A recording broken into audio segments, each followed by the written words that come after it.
What's going on YouTube? It's your boy Noopy and welcome back to the channel. Today what I got for you in the background is some Fortnite into chapter 6 season 1. Basically just something for y'all to watch. My first victory for this season. And while we watch that, I want to talk about why Fortnite succeeds in still in this time. It's like 7-8 years, I believe, for the game, and they still succeed where other games have fallen off and they're not able to hold the player count that they obtain. And as recently we've seen Concord being canceled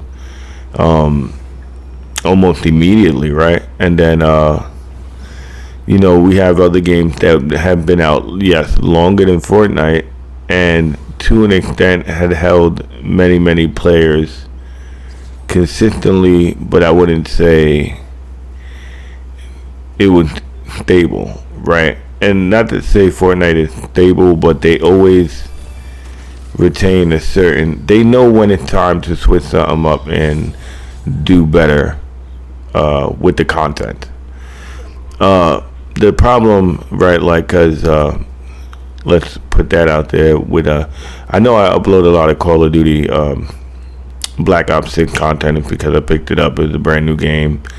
I'm trying to get views and do my thing here on YouTube, and so I'm grinding it out. I play more when my brother decides he wants to play. But with that being said, right, it succeeds because it understands that it has to change over time, but people don't want the game to change. Like, it adds more mechanics, but it still feels the same, and it doesn't need another $50 to play the game, right? The cosmetics that I bought last year when I started this account, I still have, right? I can still play with it. But like for Black Ops 6, I bought one skin the whole time I played Call of Duty, as far as like Sync Cosmetics came out, because I'm also trying to, save money. And then I can't use it now, right? So that sucks. So now I'm not gonna buy cosmetics, because then what? A year, 2 years, when they decide, oh, it doesn't fit the realism of the game, excuse me, then I lose my cosmetics again. And yeah, I think it should be a certain time, maybe, I don't know about 2 years being the time, because you put so much hours and time into the game, especially 2 years. I think 2 years is like the pinnacle where, like, you start going, okay, I kind of like lost. Like, some people have like this thing where when they spend money, it's lost, it's gone, right? And then some people hold on to it like, oh, if I spend money and it's valuable,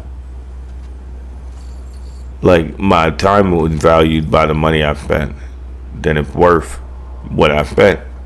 And the problem is if you buy a skin in the last season of MW3, and then Black Ops 6 comes out and you can't use that skin except for in Warzone,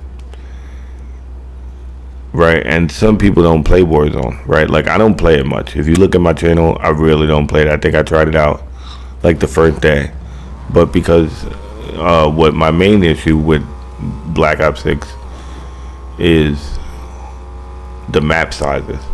Like, I get they took the analytics from MW3 and they said, okay, everybody play shipment.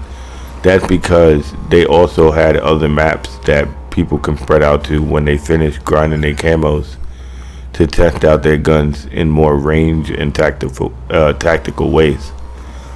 So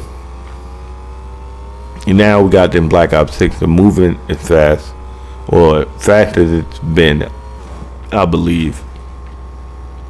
And with it being so fast, they turned around and decided to make the maps smaller, so it's like chaotic, so you keep dying over and over and over, right? And you can kind of deal with that to an extent. Like, for me, I usually just dead brain that type. If I'm camo grinding, I just dead brain it and I put something on while I'm shooting people. But I'm not really there enjoying the game. I'm just camo grinding, right? But then you get into Warzone where it should be more where you're strategic and you're planning out and it's so chaotic, right? Because that map is also very small. And again, the movement is fast, and then on top of that, you're also learning all these new mechanics, perks and things, right? Now you spent the whole year learning mechanics and perks and strategies for one game for them to come in and put it in, like switch it around, right? And the problem, and you can see this in multiple games, the problem, right? Overwatch, they did it. I don't know to what extent, like if they,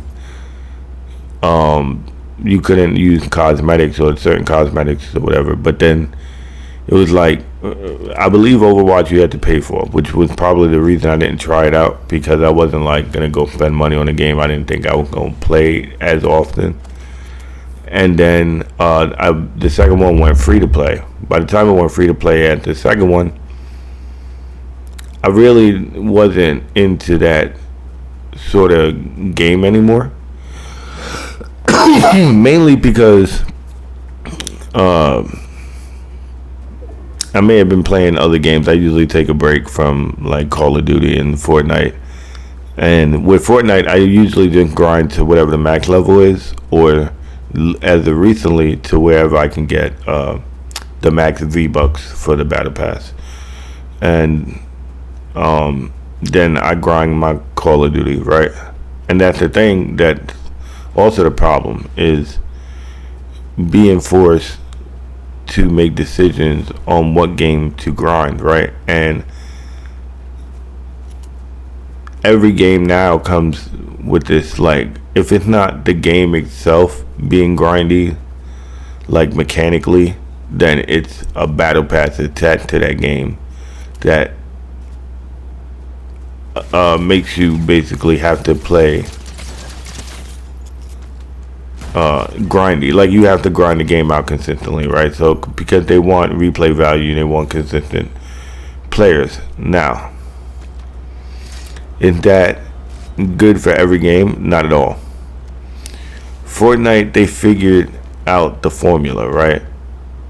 And they're probably one of the only ones, I feel, in my opinion, that do the best, okay, with a battle pass. And I think in the beginning they had to work some things out, but they figured out a balance, right? But other games, like COD had the battle pass, right? Destiny 2 had a battle pass. I don't play that, that's why I say had it, like if it doesn't exist. But I think the game's still ongoing somehow.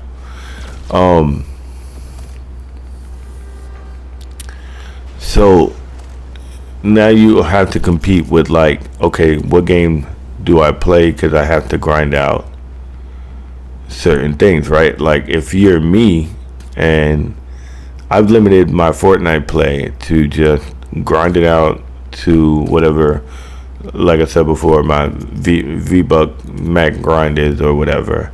And then I try to do my Call of Duty stuff. Now, even then, I end up missing out on something, right, from either one or the other game, right? Like, I've been trying to collect every skin I can possibly get since I started this account,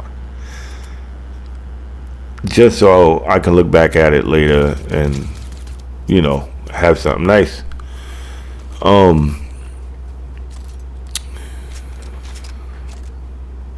I don't know if games can go back to being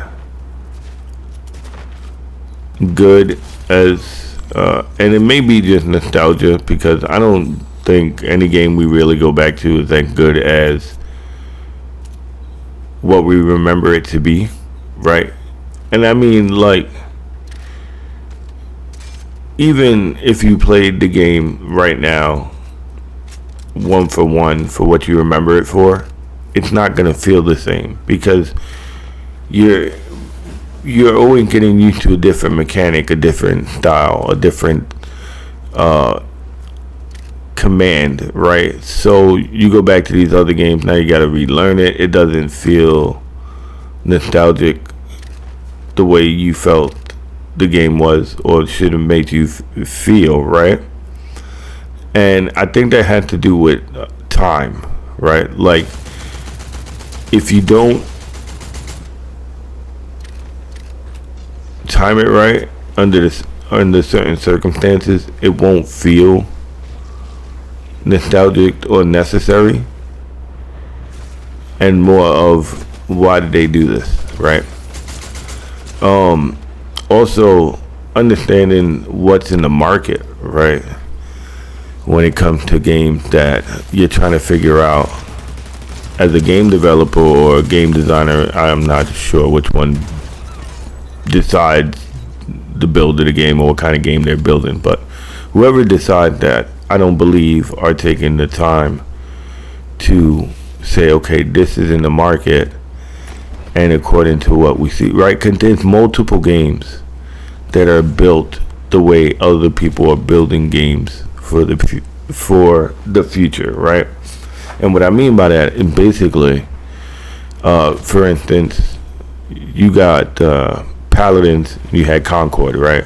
I mean, Paladins and Overwatch, right? And both them games came out. They're pretty much the same thing with a couple other extra things added just to say, hey, it's different, right? And they didn't look at these numbers and say, okay, if we build a game in this specific way, people are not going to play it because the numbers, right? And I get it, numbers ain't everything, and depending on what you can do and innovate on what's being made, there's a possibility to grow, right? But when you release a trailer or some type of playtest or some type of evidence towards what your game is building for, and you get an anonymous dislike, I understand, right? Like, you built the game already. Mistakes are made.